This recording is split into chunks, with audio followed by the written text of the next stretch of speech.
All right, cool. Section 310 is really like a baby step into something called Taylor polynomials. And that's something, if you're going to take Math 280, you study those in Math 280, and it kicks so much ass. I love Math 280, by the way. I'm teaching it next year. So if you want to avoid me, you know my name now. If you want to take it with me, I'll be teaching it. I love Math 280. It's so straightforward. It's awesome. So the main thing with section 310 is trying to figure out something very interesting about functions. If you have a continuous function, I really don't care how crazy or what it does. If you have a continuous function, what's going to happen when you zoom in to any point on that function? What's going to happen when I zoom in to some point? What almost has to happen based off of... Could I derive this if I give you that function? Yeah, of course you could. That's just that's probably a polynomial, right? So finding the derivative there should be relatively simple. Let me show you something nifty.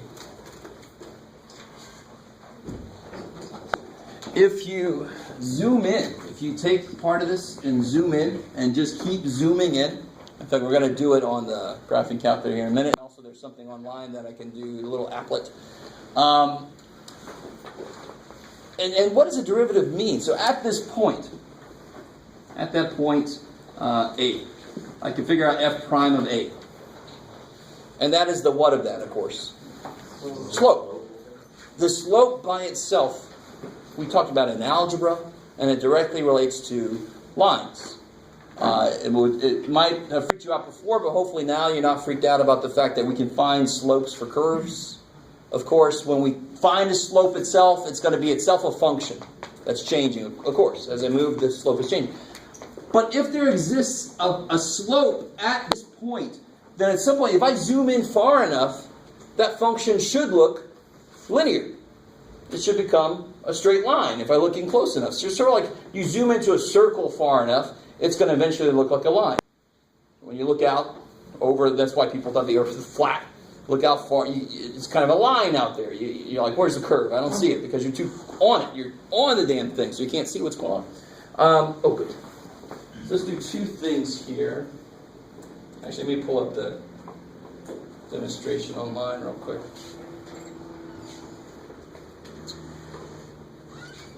Maybe I will.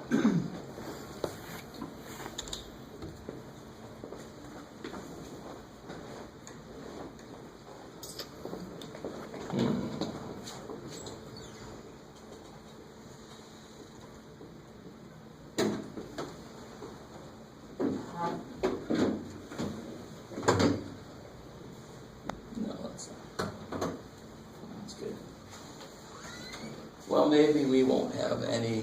Looks like it's sitting on the towel over here. It is? On the back side of the towel. Oh, there it is. Thank you. That's really interesting.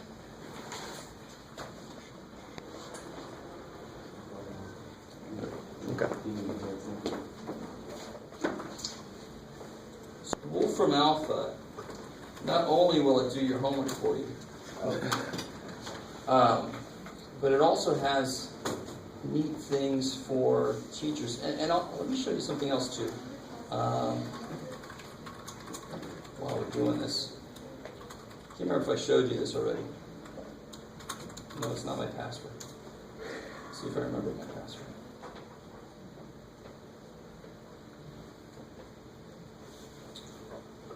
Yeah, this thing's kind of neat. Did I show you this problem generator?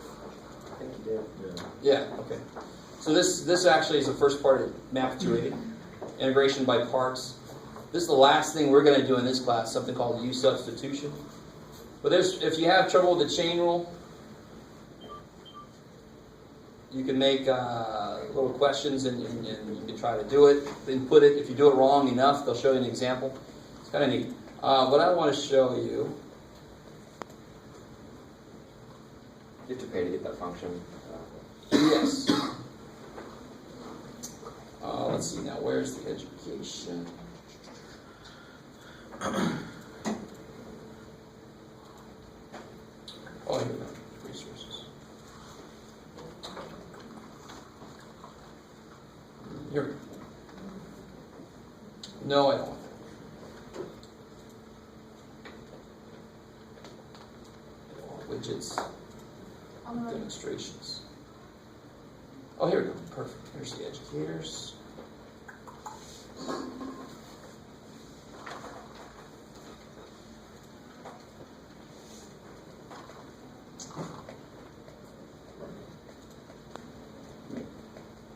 Oh, go away. All right. All right. Let's see here. Oh, maybe that's it. Oh, no, where's my... Talk amongst yourselves. Maybe a topic.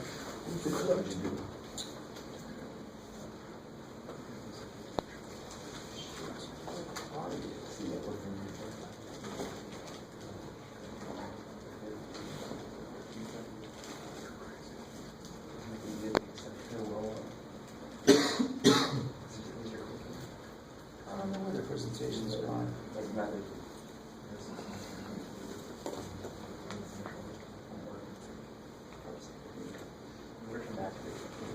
No, I don't want to change my background. Okay, let's try one ourselves. Question. So let's see. We put in here almost any function. And we got a favorite function they want to use.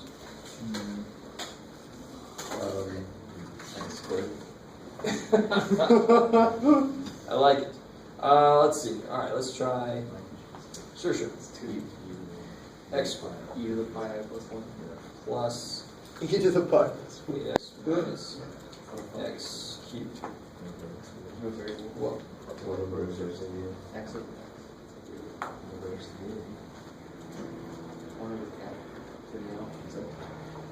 all right. So even right here, where things seem to be happening pretty quickly, so the slope stays pretty constant for a while, it looks like, and it changes pretty rapidly down here. So if we zoom in, zoom box,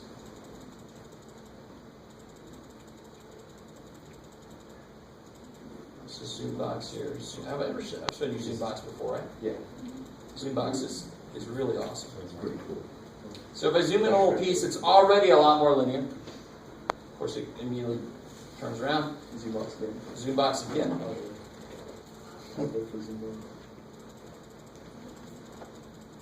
You should write that in. That'd be great. Zoom box kept him alive. It's a very strange thing to live for, but hey, whatever works. So now that's basically just about a straight line. You can barely see the turns it's making. And if I keep zooming in, obviously, it's going to become basically linear, because the whole idea of a derivative is I'm taking an infinitesimally small step. But it's built on taking these larger steps and bringing them closer together. So it makes sense, even if my function is going insane, if I zoom in enough, all the insanity is going to eventually kind of even out. Because when I look at it, smaller and smaller steps, it has to be matching up with the derivative at that point. So it only makes sense that there's some neighborhood of a point where a straight line models it well enough to use instead of the ugly-ass function. So it's very good stuff to know about functions, what their straight line approximations are. That's really what this is all about, this linear approximations. So we already know one thing here. We know this from good old algebra, right? So let's make this a little bit better. So one thing, let's move that over there. So much better now. And now let's say instead, in fact, let me see if I can make it the same way. Yeah, let's make x1 equal to a. So y1 is f of a. And what's m? The derivative. I love it. F prime a. Right? I mean, this is the kind of problem I keep asking you. Given this function, find the equation of the tangent line at this point. All right, so f prime of a is the slope at the point A. So really what I've got here then is I've got f of x, that's what y is going to be approximately equal to f of a plus f prime of a times x minus a.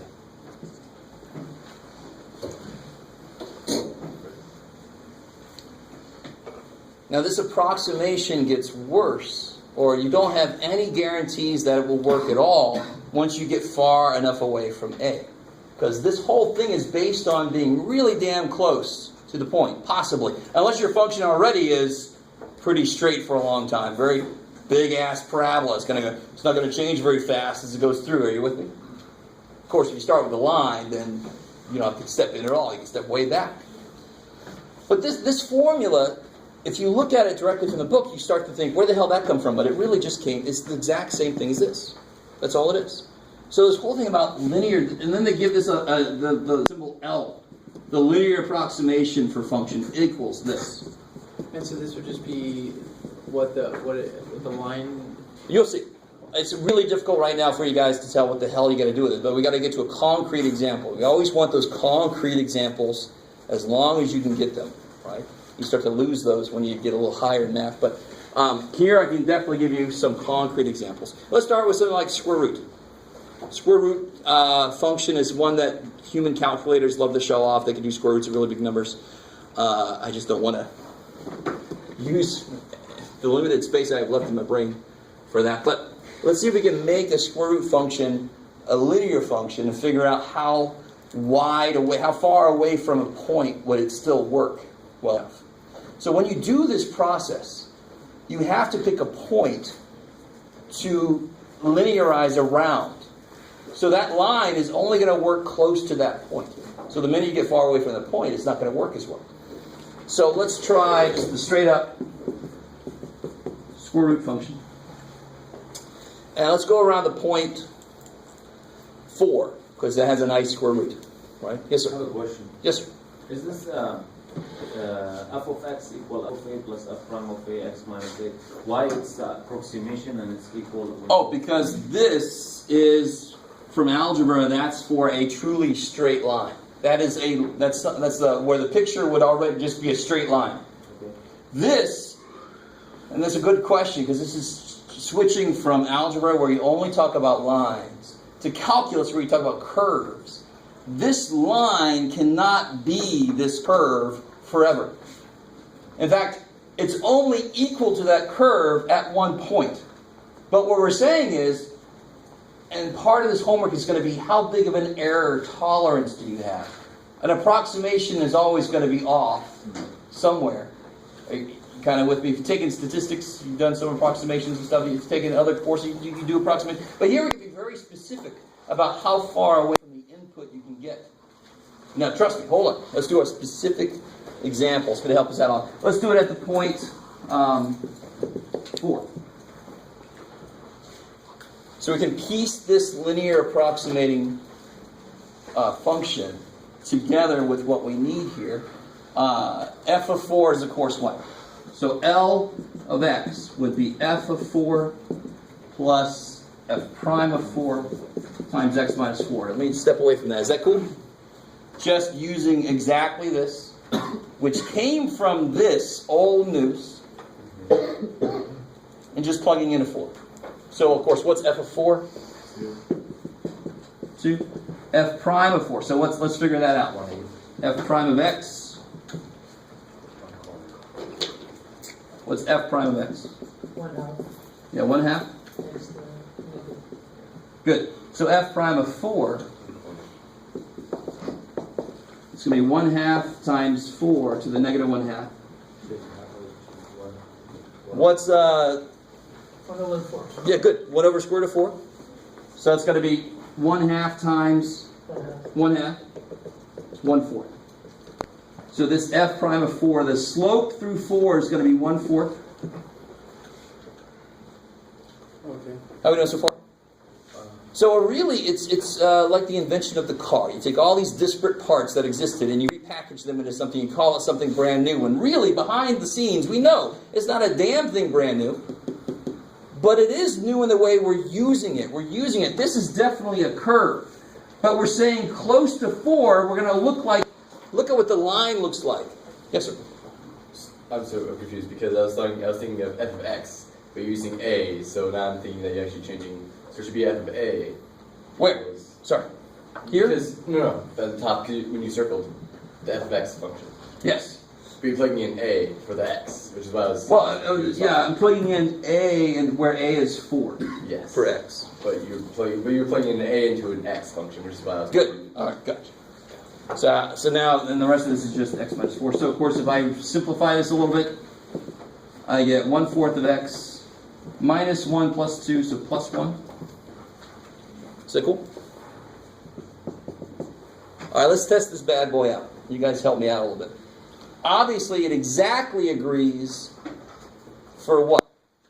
Point. 4. So let's try it a few. If you add the 2, why is it 1/5 plus 1? You are adding the 2 as well. Yeah, so 1/4 x minus 1, right? Oh, okay. Plus, yeah, cool. So what's L of 4? 2. 1/4 of 4 plus 1, it's 2, which is what the original function is at 4. Okay, cool. So if it's right on top of the point you used to expand your linear function around, and I'm going to use that language even though it's a little weird because it's the same language you use in Math 280 when you talk about the general term of Taylor polynomials. I use the point 4 to expand around. It should work exactly at 4. Now if I don't go very far from 4, it should still be pretty good. So if I do L of 4.1, let's make it easier for us to do by hand. 4.4. So 1/4 of 4.4 plus 1. 2.1. Yeah, 2.1. Now somebody help me out. What's the square root of 4.4? Sorry. 2. Is it 2.1? Well, it's 2.096. I like it. 2.09, blah, blah, blah, blah. You guys kind of with me? Yes, sir. So, say if you were trying to find like L of like 7 for that point, it would be like as negligible. I like it. I like it. So the next step, you guys get the really silly thing about this is if I ask you to find the equation of the tangent line for this function at the point at where x is 4, you'll end up with this equation. So this is just the equation of the tangent line. It's just kind of repackaged a little bit. But it really is just the equation of the tangent line. You can just screw this whole thing and just find the equation of the tangent line at the point they give you. You can do that. That's beautiful. And then you just call that L of x. So one level is, do you understand how to get there? And this is kind of old news. Then you start plugging in some points, and Sawyer's point is good. How far away can I get from 4 before this thing goes to shit? So let's try 7. Why not? What's L of 7? 7 fourths plus 1. Yeah. 2.75. Or 11/4. I like it. So what's the square root of 7? 2.65. Yeah, so now we're off by 0.1. So it depends on your error tolerance. Are you with me? So if anybody's ever done any machining of anything, you kind of get what I'm saying?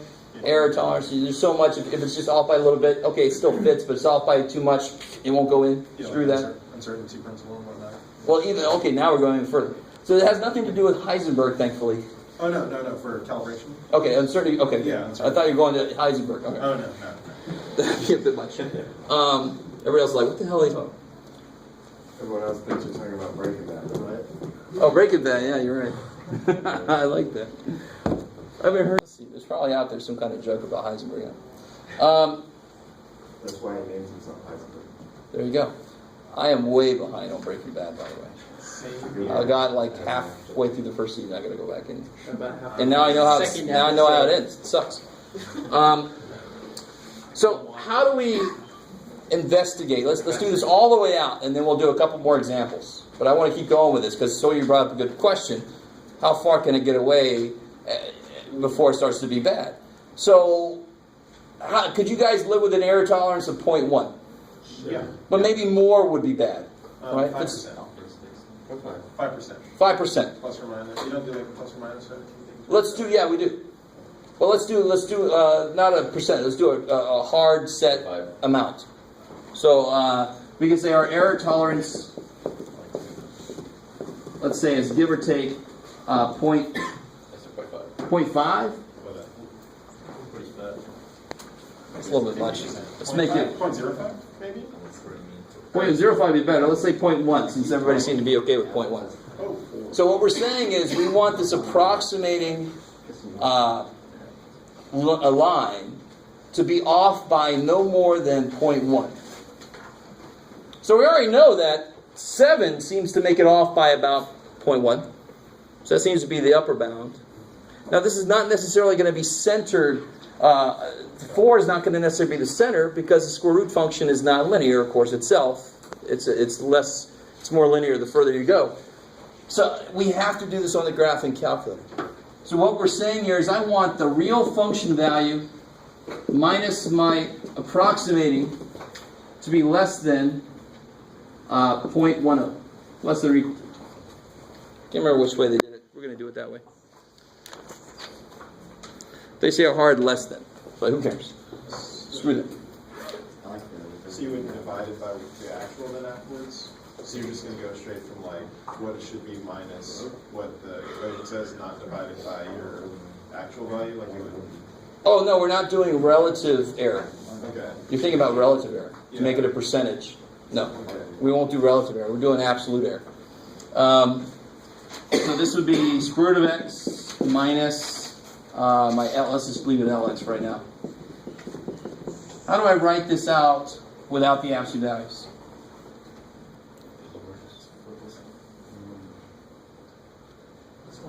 Do we use the same as LFX minus 3. So you guys remember how to do something like? squeeze, something like squeeze? No. There's no limits involved here, right? How do I rewrite this? X has got to be between, and if I make that, right?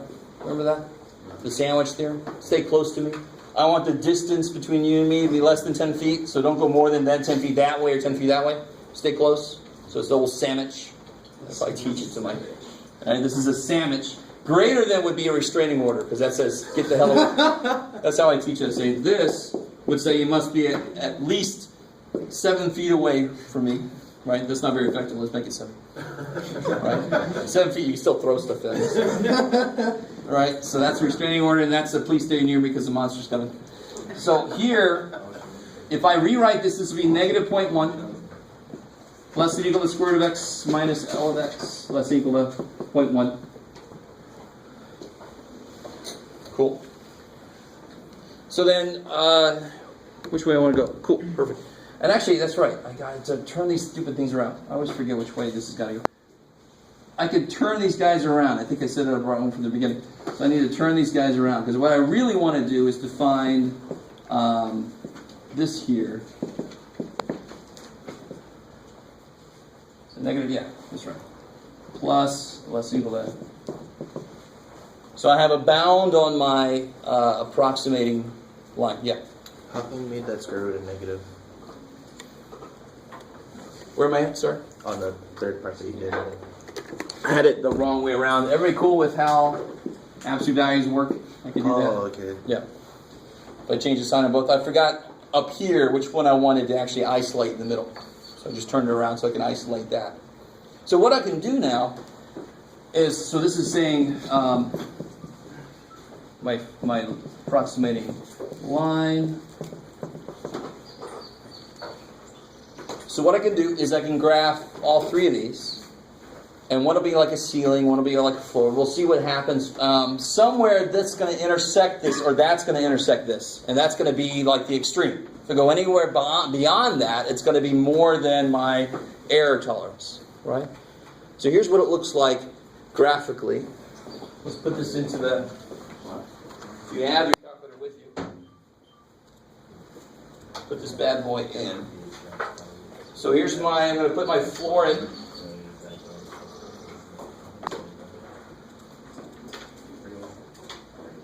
And then my sandwich little dude here.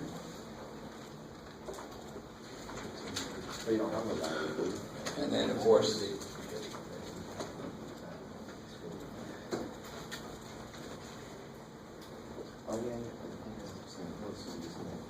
so There's the square root. That's the square root. I'm doing it in a weird order. Oh, there we go. I see what you're saying. Yeah.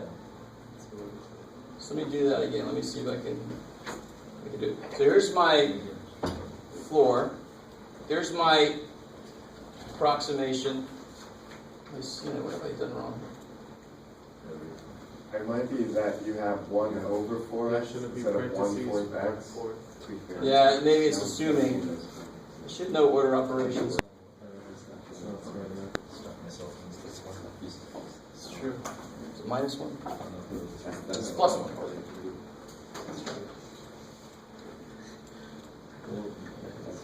Alright, there's the floor. That's better. Now, there's a lot going on in there. I mean, this is obviously where you graph something for the first place. This is why I think we both love Zoombox so much, is because I can see exactly where things are happening, so I know exactly where I want to go. So the box makes it very specific. I hate controlling my window directly.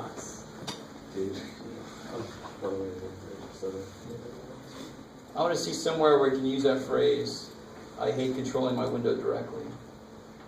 Besides here. Okay, here we go. Well, they have like electronic windows for your house. That's If that counts. No, it's good. I like that. See, that's, I asked for it, I get it. It's awesome. Okay, let's see what happens. If I blow that up, there's my. That's the left side. There's the line, and then that's the right side. Now, can you see? You still can't quite see. So if I zoom back one more time, I can see everything happening right in here. If you want to go this way.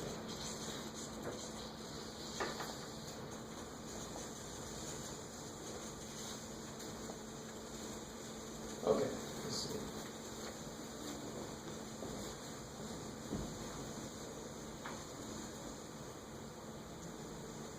This is exciting.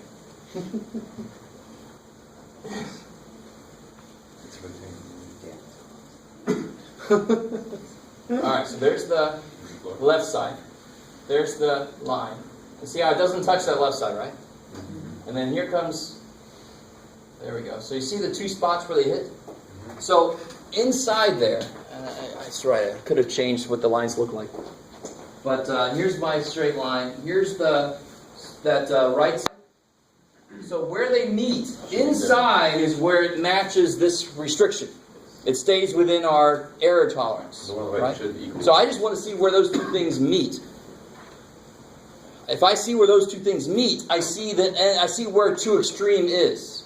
So one side should definitely be around 7, because we already saw that at 7 they're only 0.1 apart. Should be the right. Exactly. So let's find that one first. So how do I find the intersection in here? Second trace. Second trace. And then you intersect. And the one that's called intersect sounds good. So you gotta be careful, because make sure you're bouncing. So what I always do, just go to the answer, hit enter, make sure it goes to the right curve, enter, enter. No, come on, hello. Wrong curve. Wrong curve, thank you. And then And my guess, bam. So it's almost 7. So this is probably a little bit of an approximation. So it's 6.9, that kicks ass. 7, we got about 0.1, so it's exactly where that stops being 0.1. So anything beyond that, we can't use this because it's outside of our error tolerance. It would be too far wrong.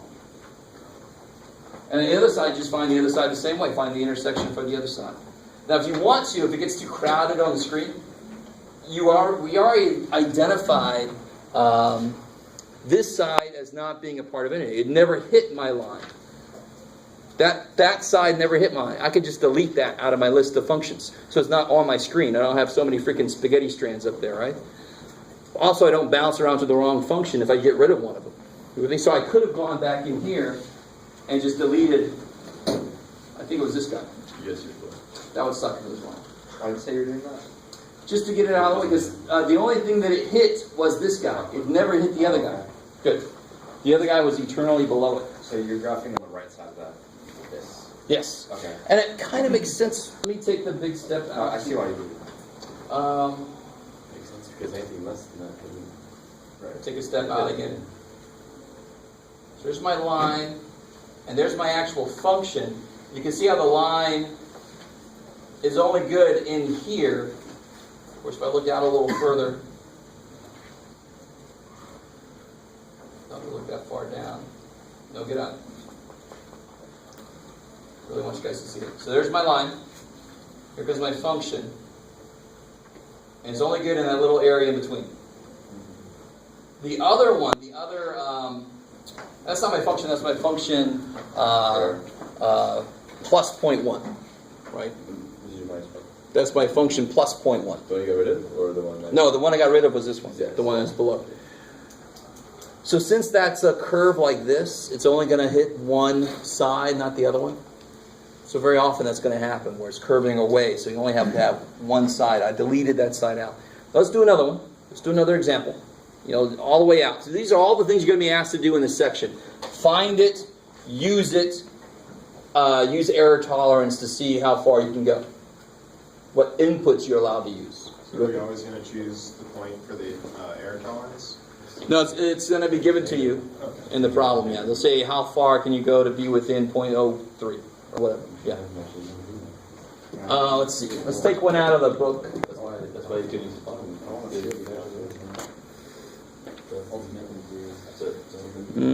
That's the reason why you can fun.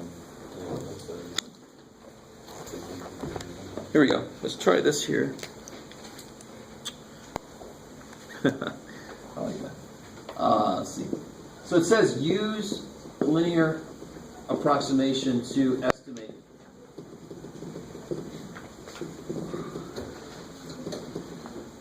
Tangent of 44 degrees.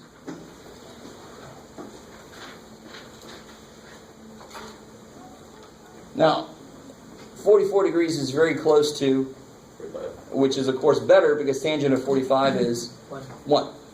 So I want to build an approximating line or linear approximation for tangent of x at the point 45 degrees, where x is 45 degrees. You guys kind of with me? So that's how I can do this. I can say, okay, that's really close to something I know. That's what I want to use to expand my line around. All right, so tangent 45 would be 1. So if I use a equal to 45 degrees, then of course f of a is 1. F prime of a, we got to figure out. F of x, what we're actually using is tangent x, right? The tangent of something. So what's f prime of x? Good, so you can square x. So what's f prime of 45 degrees?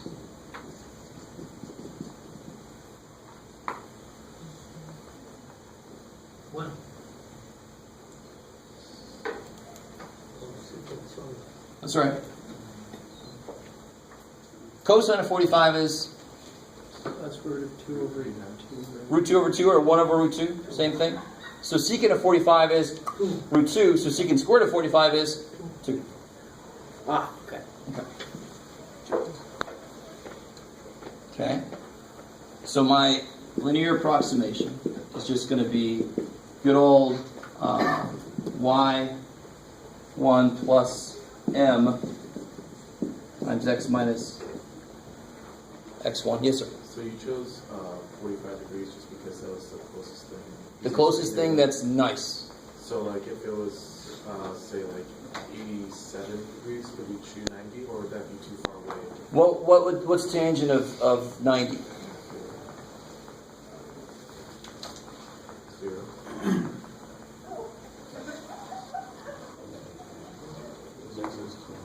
Tangent of 90? Yeah, because if we sine of 90 over cosine 90, what's cosine of 90? 0. So it's undefined. So that's, you picked the one, if it's close to something that's infinite, that's bad. Yeah. But you're right. If it was 29, I would have used 30, because I know tangent of 30. Right? You use the closest thing that you know. But what is reasonability is what he's trying to say. Yeah, like what is like reasonable? Like obviously I chose a bad example. Gotcha. That's why you do the study. That's why we can first make sure that this is good for 1 degree away. If we figure out what our error tolerance is, we can do this kind of thing and make sure that 1 degree difference is in there. Right? That 44 degrees would be close enough. Because you're right. The depending on the function, maybe I can only go 0.03 away because it's really freaky. Now we know tangent's not crazy freaky, but you never know. So 3 degrees is too much. You would think. We're going to find out. So it just depends on the error. It depends on the function. How when I say how freaky a function gets, I mean how turns does it make? How sharp are those turns? Do you see what I'm saying? That's the freakiness of a function. If it makes a lot of sharp turns, then it's not going to have a very wide error tolerance. You move just a little bit for something that's going crazy, and you could be entirely somewhere else. So it doesn't have a lot of tolerance for movement.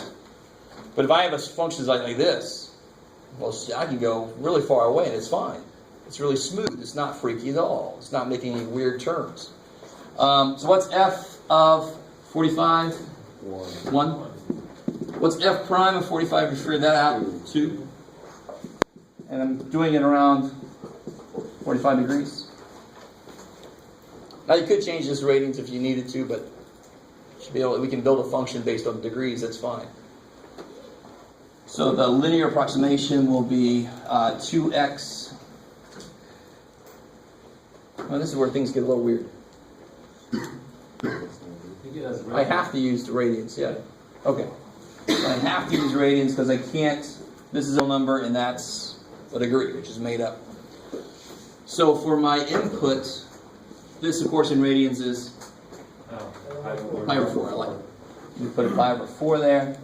So I got real numbers and real numbers, not made up degrees. Radians are always your, if you have them out, meaning not inside of a trig function, they pretty much have to be radians.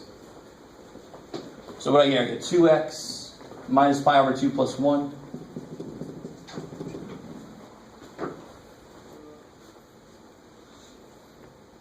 So let's see, a standard error tolerance would be 0.01. 0.1 is kind of big, to be honest. So 0.01 error tolerance, let's see what happens. First off, what's the prediction for L for tangent of 44 degrees? Now, of course, what would 44 degrees be in radians? Who remembers how to change that? 44 pi 180. I like it. So I want to change from degrees to radians. That's why I put degrees on the bottom. So give me 11 over 45? All right, so 11 pi over 45. So what is L of 11 pi over 45?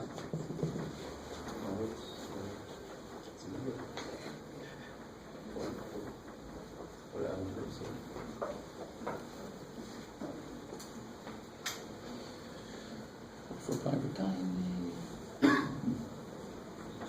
45 pi over 90. It's 1 minus pi over 90. You can give it to me as a decimal. I'm cool with that. How did we get to 11 pi over 45? Here? Where are you at? So you just plugged in 44 degrees in that function and you got that? No, here, this is just converting 44 degrees to radians. You say you're using a decimal? Sure. How far out? 0.651? 0.651? Yeah. All right, now somebody help me out. What's tangent of 44 degrees? Just change it over to degrees. Back to degrees. Tangent of 44 degrees, 0.9657. Damn. That really sucks. All right, let's see. Wait. Yeah, let's make sure. Is there anybody else verify? Your L of, I said for your L with 11 pi over 45. It's Yes. It's 0.9651. Ah, that's much better. Thank God. So what, how'd you get the 11 pi over 5? Just changing that to radians. Okay. Yeah, the conversion is pi radians is the same as 180 degrees. Gotcha. So our approximation is 0.9651. The actual value is 0.9657. Now, a really good point would be, if I'm trying to find an approximation, why would I know the exact value? I should be in a situation where I don't. But this is, if you're in a situation where you have to use the same function over and over, You have to keep doing the tangent of something. Like you're a surveyor, and there's something you're doing, and you keep using the tangent.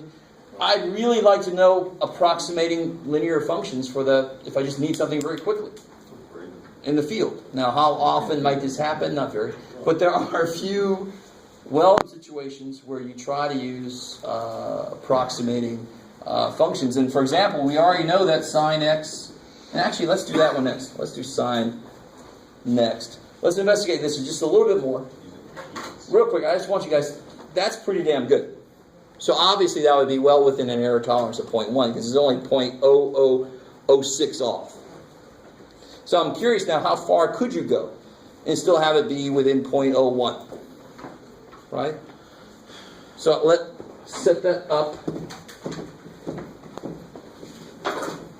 If I kind of skip a few steps here, hopefully I don't have to do the same steps all the time. I want to contain this within tangent x minus 0.1, tangent x plus 0.1. And that's basically the idea, right? Just skipping all the absolute value stuff, that's where you get. So if I graph this, this dude, graph this guy, I can see exactly how far away I can go and still be, not 0.1, sorry, 0.01. You want 0.01? Yeah, I want 0.01. Make it better. Okay. So if I graph those,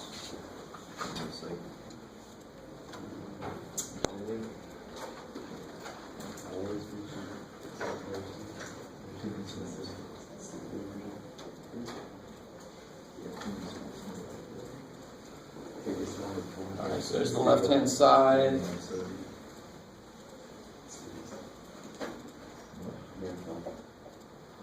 There's my approximating line, and then tangent x plus 0.01. Now we can be kind of smart about it. We're talking about pi over 4.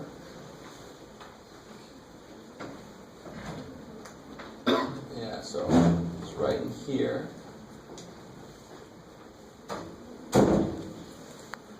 And the two are only 0.01 apart, so in this scale you can't even see the difference in the two tangents, the left side and the right side. It actually just plotted the other one, but it's so close you can't even see it. So if I zoom into where all the action is,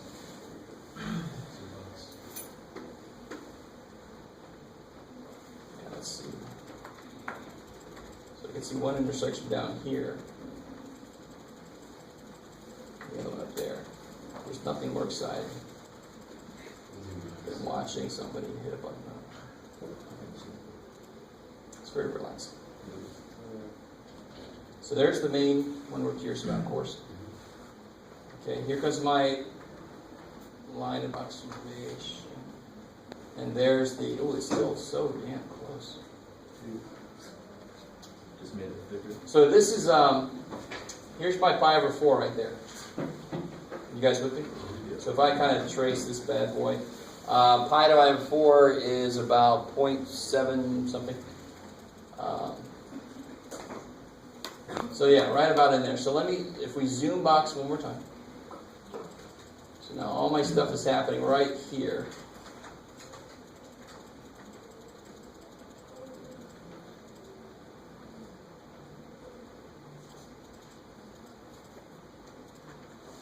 Alright, so there's the left-hand side. That's the minus 0.1. There's my line, intersects, and then, holy crap and a half. God.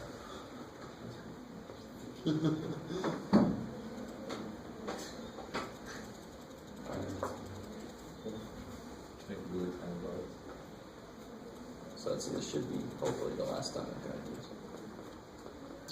Alright.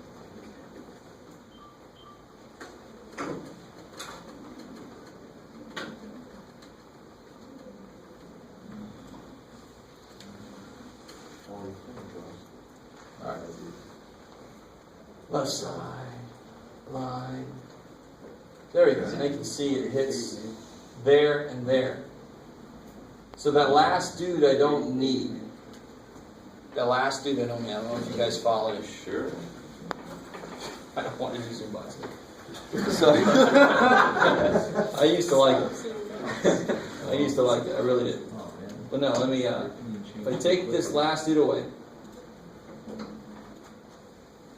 pretty sure this is the last dude. Now you got me curious. Now you got me wondering. I think you guys will probably mute me if I do this one more time. No, we're good.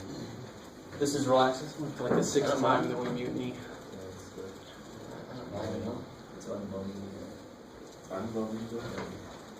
After 5, you just start to hear like dark muttering in the background. Yeah. I just like the way the keys turn purple when you hit them. Dude. You really notice things when you're doing something so fancy.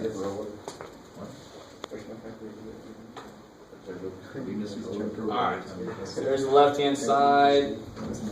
Goes by line, hits it there, crosses over, hits it again, crosses over. Yeah, cool. So, and that stays away. Barely. Yeah. So, like I was saying earlier, you can just take that last dude out. This is the last one it graphed, the plus 0.1. So there's less stuff on the screen. And you can see the intersections is about right here, somewhere in there, and now I've lost, there's too much crap in the way. Oh, yeah. Up here. Looks to be up here, somewhere in there. Probably there where it gets all tight. But I think you guys start to get the idea. I really wanted to see this, though, but I want so desperately to stop playing this thing. Real quick, I want to show you something that we already know from before and show you how this thing comes out. Let me see. So very quickly, if I had sine of x and I expanded around 0, I'll just make that a. Okay. So what's f of 0? 0.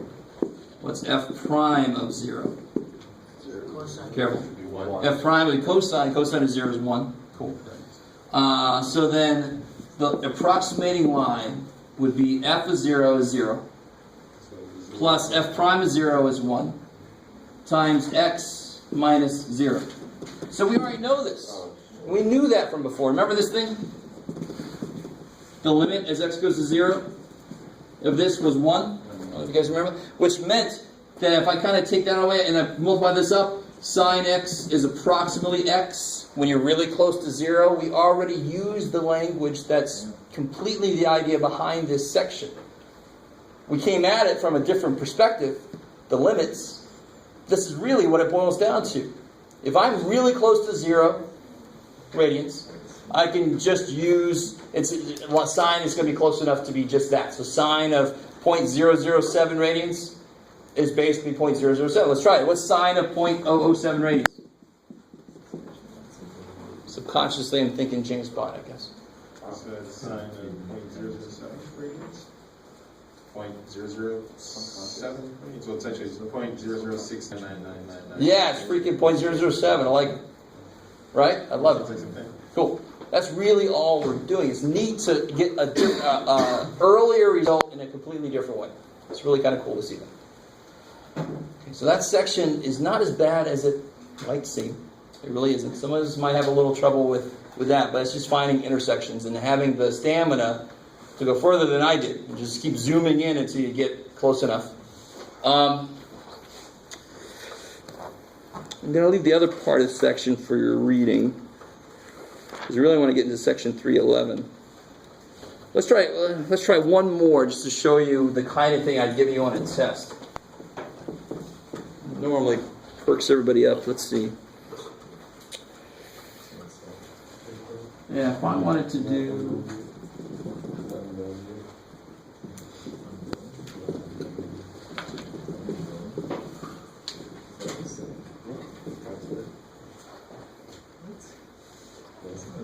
let's do...